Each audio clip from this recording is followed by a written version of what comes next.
بسم اللہ الرحمن الرحیم۔ مرکز اہل سنت والجماعت سرگودا کا نیا تعلیمی سال شروع ہے۔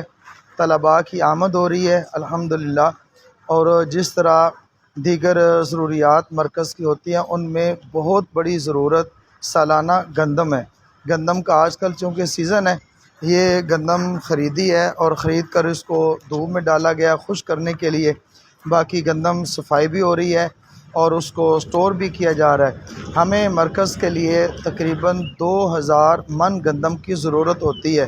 علاقہ سے 300 ساڑھے 300 من جمع ہوتی ہے، باقی ساری گندم خریدی جاتی ہے، اور پر من گندم کی قیمت 4000 ہے۔ اس وقت ہمیں 1700 من کم از کم گندم کی خریداری کی ضرورت پڑے گی۔ تو جو حضرات بھی اس کے اندر تعاون کریں گے، براہ راست طلباء کا تعاون ہوگا، اللہ جل جلالہ قبول فرمائے، ہمت فرمائے۔ اللہ پاک آپ کو، آپ کے والدین کو، آپ کی اولاد کو جزائے خیر عطا فرمائے۔ السلام علیکم ورحمۃ اللہ۔